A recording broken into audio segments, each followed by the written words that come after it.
وَبَشِّرِ الَّذِينَ آمَنُوا وَعَمِلُوا الصَّالِحَاتِ، اور اے نبی علیہ السلام آپ خوشخبری دے دیجئے ان لوگوں کو کہ جو بات مان لیتے ہیں، یعنی ایمان لے آتے ہیں اور نیک اعمال اختیار کر لیتے ہیں، ان لہم جنات تجری من تحتها الانہار، کہ ان کے لیے باغات ہیں جن کے نیچے نہریں بہتی ہوں گی،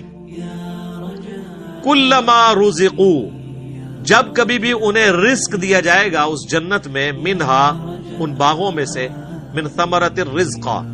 کوئی پھل رزق کی شکل میں ان کو جب پیش کیا جائے گا، اہل جنت کو جنت میں جب کوئی فروٹ دیا جائے گا،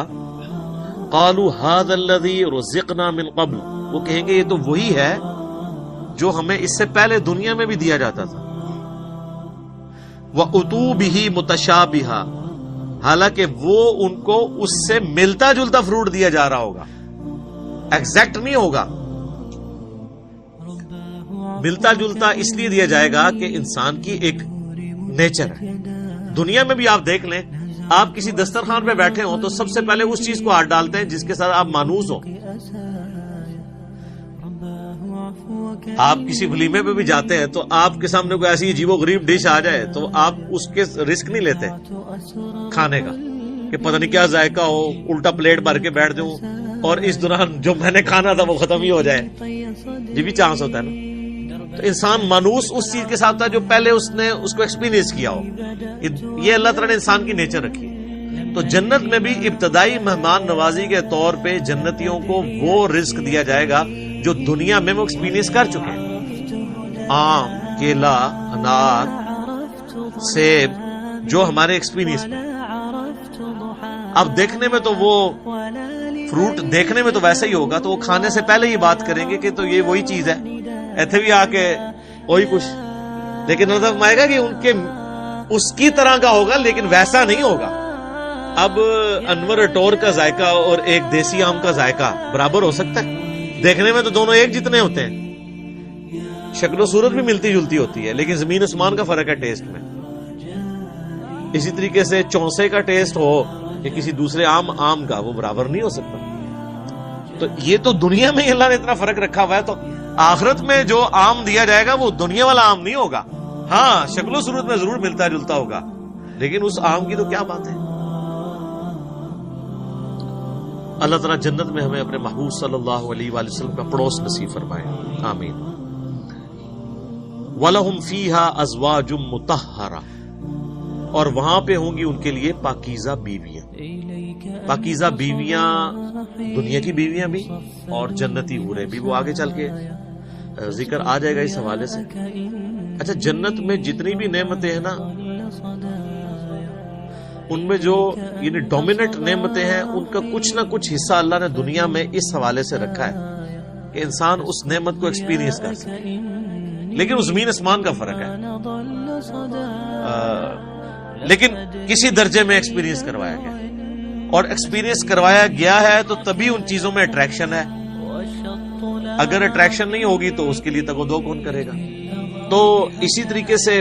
یعنی جو ایک اللہ تعالیٰ نے سیکس کا جذبہ رکھا ہے انسان کے اندر، اس کا ایکسپیرینس دنیا میں کسی فارم میں کروایا تبھی جنت کی حوروں کا لالچ دیا جا سکتا ہے۔ اور اسی طریقے سے جو فروٹ ہے اس کا ذائقہ دنیا میں رکھا ہے، جبھی جنت کی فروٹ کا آپ کو لالچ دیا جا سکتا ہے۔ باقی تو بخاری مسلم میں حدیث ہے کہ اللہ تعالیٰ نے جنت میں وہ نعمتیں تیار کر رکھی ہیں جو نہ کسی آنکھ نے دیکھی، نہ کسی کان نے سنی، نہ کبھی کسی کے دل پہ بھی اس کا گمان ہوا،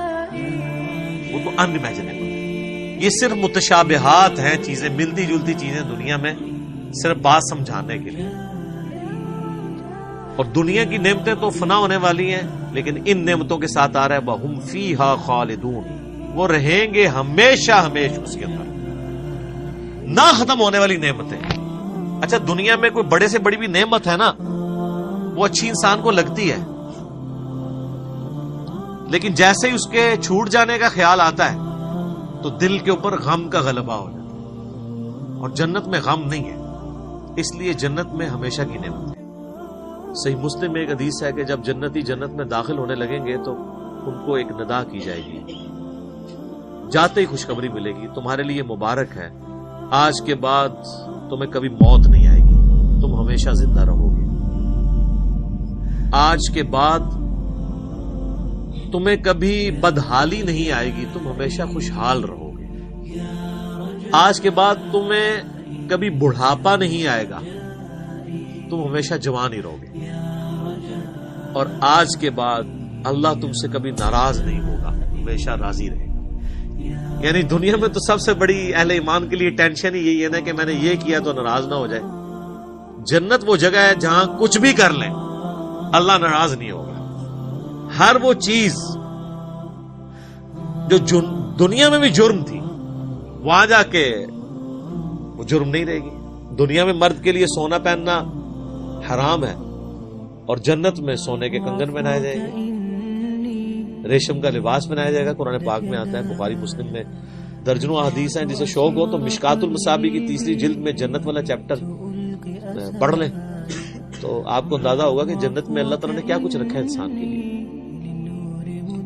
لیکن یہ بات اپنی جگہ ہے، ایک حقیقت ہے کہ جنت پہنچنا بڑا مشکل ہے، یہ سب سے بڑا المیہ ہے۔ یہ تو بابوں نے آپ کو ایک خدا کا تعارف کروایا نا کہ جنت تو اپنی جیب وچ ہے، کتابیں یہ نہیں بتاتی، کتابیں کچھ اور ہی بتاتی۔ صحیح مسلم میں حدیث ہے کہ اللہ تعالیٰ نے جنت کو ناگوار چیزوں سے ڈھانپ رکھا ہے، یعنی جنت تک پہنچنے کے لیے کئی ناگوار چیزوں سے آپ کو گزرنا پڑے گا، پھر جنت آئے گی۔ اور جہنم کو اللہ تعالیٰ نے خوشنما چیزوں سے ڈھانپ رکھا ہے، یعنی ہر اٹریکٹ فل چیز دوزخ کی طرف لے کے چلی جائے۔ ناگواری تو ہے نا، یعنی روزانہ 5 وقت نماز پڑھنا دنیاوی طور پہ ایک تردد تو ہے، سردیوں میں وضو کرنا ایک تردد تو ہے، گرمیوں کے روزے رکھنا ایک تردد تو ہے، حلال اور حرام کا فرق کرنا ایک تردد تو ہے، اور دوسری طرف آپ جو اپنی مرضی کے مطابق کوئی بھی کام کرتے جائیں وہ سیدھا آپ کو دوزخ کی طرف لے جائے گا، جو آپ اپنی مرضی سے کریں گے۔ اور جو اللہ کی مرضی سے کرنا پڑتا ہے اس میں تردد تو ہے، ظاہر وہ نفس کے خلاف ہے۔ یہ مسلم شریف کی حدیث کمال حدیث ہے کہ جنت ناگوار چیزوں سے ڈھانپی ہوئی ہے اور جہنم خوشنما چیز۔ اس کی ایکسپلینیشن جامع ترمذی میں، سنن ابی داؤد میں، سنن نسائی اور ابن ماجہ میں ہے کہ جب اللہ تعالیٰ نے جنت کو پیدا کیا تو حضرت جبرائیل علیہ السلام سے کہا کہ جائیں جنت کو جا کے وزٹ کریں کہ میں نے کیسی رہنے کی جگہ بنائی ہے۔ جب حضرت جبرائیل علیہ السلام جنت گئے اور اس کی خوبصورتی دیکھی تو اللہ تعالیٰ نے کہا کہ جبرائیل کیسا پایا جنت کو؟ کہا اللہ تیری عزت کی قسم کوئی بندہ ایسا نہیں ہوگا جو اس میں جانے کے لیے جان دھڑ کی بازی نہ لگا دے، کیا زبردست جگہ تُو نے بنائی ہے۔ اللہ نے فرمایا اچھا، اللہ تعالیٰ نے جنت کو ناگوار چیزوں سے ڈھانپ دیا، کہ مسلم شریف کی حدیث، اور کہا اب جا کے ذرا جنت کو دیکھو۔ جب وہ دیکھ کے آئے تو انہوں نے کہا تیری عزت کی قسم مجھے نہیں لگتا کوئی بندہ جنت میں جانے میں کامیاب ہوگا، اتنا مشکل ہے۔ سر یہ ہے کتابوں کا خدا، یہاں کہتے ہیں نہیں جناب ایک دفعہ بھی پڑھ لیا، ایک دفعہ بھی پڑھ لیا، ایک پھیرا ہی لگے گا۔ اور سورہ فرقان میں اللہ تعالیٰ فرماتا ہے کہ جہنم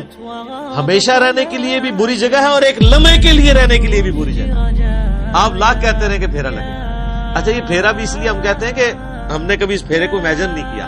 آپ کو ادھر بیٹھے بیٹھے امیجن کروا دیتے ہیں۔ اگر کسی شخص کو یہ کہا جائے کہ ایک فجر کی نماز چھوڑنے میں آپ کو فجر سے ظہر تک ایک ایسے کمرے میں وقت گزارنا پڑے گا جو 10 بائی 10 فٹ کا ہوگا، اس میں 100 کوبرا سانپ ہوں گے، 100 بچھو ہوں گے، 100 اژدہے ہوں گے، لیکن صرف فجر سے ظہر تک بس، تو کوئی امیجن بھی کر سکتا ہے اس کو؟ وہ ان سانپوں کو تو آپ مار بھی سکتے ہیں، جہنم کے سانپ کے بارے میں کوئی سوچ بھی سکتا ہے؟ چونکہ ہم نے امیجن نہیں کیا ہوتا اس لیے ایک پھیرے کی بات کرتے ہیں۔ اور یہ تو بہت بڑی میں نے مثال دی ہے، اگر کسی شخص کو کہا جائے نا کہ فجر کی نماز چھوڑنے پہ فجر سے زور تک آپ کو صرف ایک موم بتی کا وہ چھوٹا سا جو فلیم ہوتا ہے نا اس کے اوپر یوں ہاتھ رکھنا پڑے گا فجر سے زور تک، سر 10 سیکنڈ نہیں کو رکھ سکتا، تو یہ کہنا آسان ہے پھیرے والی بات۔